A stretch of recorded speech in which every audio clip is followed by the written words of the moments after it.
To talk about the Browns' 23-9 loss in Pittsburgh. You know him, you love him. He's going to be joining us every single Monday at 4:40. The great Nathan Zegura, Browns analyst on the Fan Hotline right now. Nathan, welcome to the show, bud.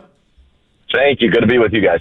Well, it's always great to have you here. I am interested. I mean, we were talking about this earlier about how to kind of quantify this loss, and it's like it's tough to really to encapsulate it because on one hand there were some bad things that happened. On the other, it's like you were coming off London. You'd made the trades earlier last week. Like there was a lot going against the Browns in this game. Do you consider that a bit of a schedule loss yesterday?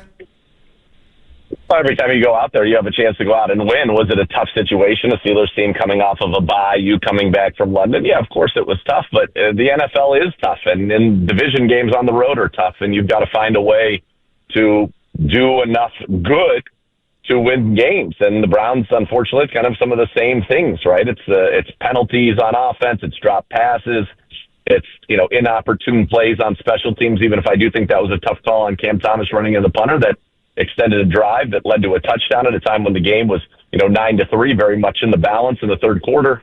So it's unfortunately it's just kind of a combination of a lot of things. If they haven't turned the ball over in 2 games, that's good, but they've got to find a way to score a lot more points, to be a lot more explosive on offense, and those are the 2 biggest things that are the difference between this team being able to win and this team not winning football games. Nathan, I said last segment I have a really hard time trying to figure out how to grade out Dillon Gabriel when you have the offensive line, not even the injuries and the poor play there, and then the drops that happened with the receivers. It felt like a hard game to grade Dillon. Were you able to? And if you were, how did he do? Well, I agree. There are some challenging circumstances, but I'm trying to just boil it down to what I see from Dillon Gabriel when the pocket is clean. And there have been some very good things, but there are things that need to be better. His completion percentage, yards per attempt, his quarterback rating from a clean pocket need to be better. And I thought when he watched the game against Pittsburgh, there were multiple opportunities to push the ball down the field that were kind of schemed up that you would expect Dillon Gabriel to recognize and put the ball and give a chance to this offense. There's one off of a play action where he ends up completing a pass to Jamari Thrash over the middle, but he's got Isaiah Bond a few yards clear of the cornerback on that side with no safety over the top. Got to give him a chance on that play. There's another one in the third quarter where they run kind of a 2-man concept where it's a dig off of the left, it's a post off the right. You're reading single high safety. If he comes down on that dig, you throw the post over the top of him. If he stays on the post, the dig's open. Well, Juan Thornhill came down on the dig and had an opportunity. Isaiah Bond was, again, a few yards clear of the corner. Just throw it out in front of him and give him a chance. Instead, he ended up checking it down, and it was kind of a busted play. Nathan, I think that go ahead, buddy. There was a lot of good. I think there was a lot of good from Dillon in terms of some of the things that you saw him rip it, but he's got to kind of walk that balance of aggressiveness and understanding that at times you might have to put the ball in a little bit of harm's way to make plays, and I think that's the next evolution. Now, he was hit more than any quarterback's been hit this year. We dropped him back, almost 60 times with the 6 sacks, 52 passes. He got hit, I think, 14 to 17 times, depending on which website you look at for the quarterback hit. So it was a tough day. I'll tell you this. I respect his toughness. I respect his resiliency. But this is an offense that needs to make more plays and needs to put more points on the board. Nathan Zegura, Browns analyst on the Fan Hotline. Can you walk us through with the big play that I think got a lot of highlights and reruns was Isaiah Bond getting donked in the helmet by a pass, and it didn't look like Isaiah was looking. Was Isaiah expecting the ball to go there? And just kind of walk us through what happened on that play, please. Without knowing everything that happened on the play, pre-snap, it felt like there was some confusion as to who was going to line up where. Bond thought he was going to be on the right side. Jamari Thrash thought he was on the right side. So Bond actually goes over to the left side at the end of the play. You can see him looking at the sideline. He didn't know at that point, what the route was, I think, even.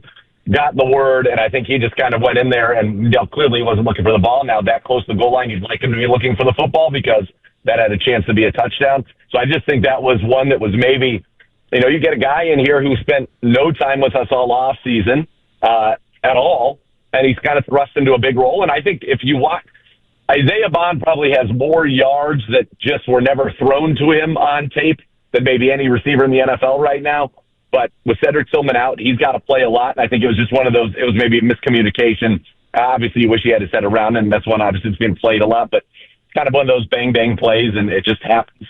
and it's unfortunate. Nathan, a lot of fans seem to be upset with the lack of amount of carries and touches for Quinshon Judkins. How did you see that as it played out? As they did give him the ball early, and I thought they gave the run game an opportunity early. They did, but it's one of those things that's kind of, I think you've got to stick with that. I just think with our tackle situation, it was tough. We couldn't stop the pass rush, as I mentioned, the 6 sacks earlier. But I also get that, you're trying to score, and you're trying to score quickly as the game gets out of hand.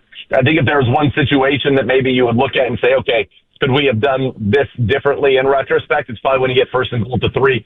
I personally would just like to see Quinshon on the field there earlier in that drive. You brought Aiden Huntington in. You had the big kind of that jumbo package, that wishbone that we run, and the full house backfield. And you picked up 6 yards on 4th and 2 to extend that very same drive. So you get to 1st and 3. I'd like to see Judkins get an opportunity there because, and I was talking about this with Joe Thomas today, that's a chance to just kind of establish an identity. I thought that the Steelers were very physical in this game. I think the Browns tried to match their physicality, but I thought the Steelers were a very physical team, and I thought that was an opportunity to be like, oh, yeah, watch this. We're going to go run it right down your throats, and unfortunately we never got that opportunity. It was a doink on the 1st down, a sack for 11 yards on 2nd down, and all of a sudden you're kicking a field goal. Daryl Tyson Campbell made his Browns debut over the weekend despite a short week since being acquired from Jacksonville. How do you think the Browns' newest corner fared on Sunday? So I saw a lot of the reasons why the Browns are excited about him. You can see he's sticky in man coverage. Now, did he get beat deep? Now, the one that Aaron Rodgers underthrew, he slipped on that one, and this turf was terrible. I will say that. There were a lot of guys slipping and falling down. He slipped on that one. Now, he did get beat on the double move for the touchdown later on, 25 yards. That was just a good route, good throws. He came back as one of the best. But, they went at him 7 times, only gave up 3 catches in coverage. I thought he had 2 passes defense. He had 2 PDPUs in the game. But he was sticky. Even when the first one that DK caught up the right sideline, that was kind of perfect coverage, just a better ball. It was similar very much so, honestly, to the one where Denzel was on Justin Jefferson on the sideline in great position, and Carson Wentz just fit it in, and Jefferson made a great catch. But I think you saw, and especially in the run game, there's one play where he was in the backfield like a safety.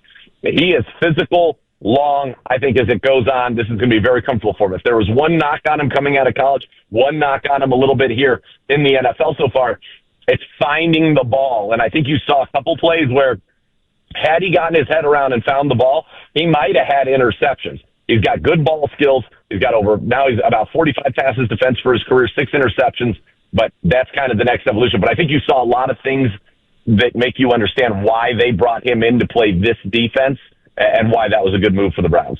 How are you judging out Mason Graham so far? Past couple games, I look at it like a lot of attention's on Malik Collins, and the ball's just the runners are just they're going away from him, so it's really hard to see him around the ball when everyone is going towards Malik being double teamed. It is, but Malik is making a lot of plays, right? For sure. Malik's your team leaders in pressures, in second in sacks, he's second in tackles for loss. So Malik Collins has been making a lot of plays. I think with Mason, it's one of those things that's hard to understand. I know they're pleased with what they've gotten from Mason Graham so far.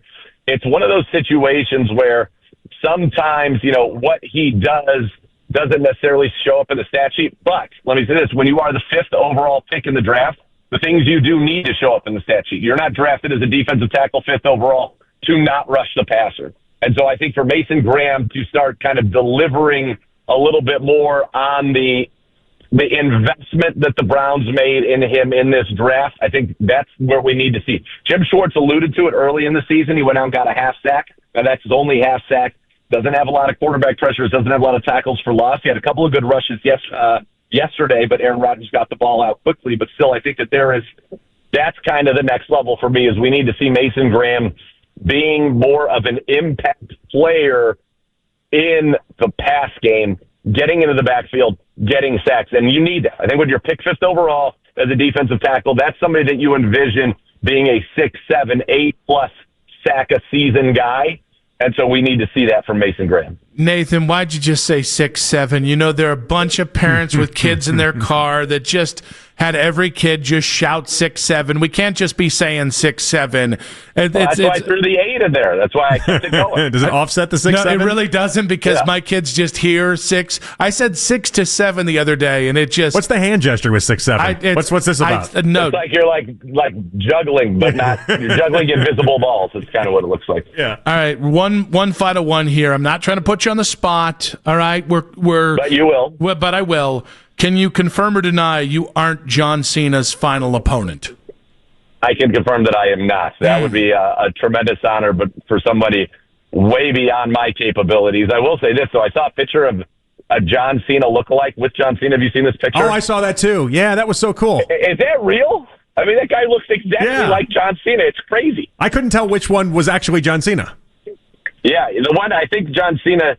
The hat or no hat? looks like a couple years ago John Cena, more than today John Cena.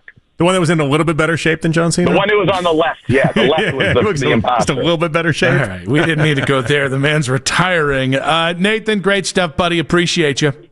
All right, guys, thank you. Nathan Zegura, Browns analyst on the Fan Hotline.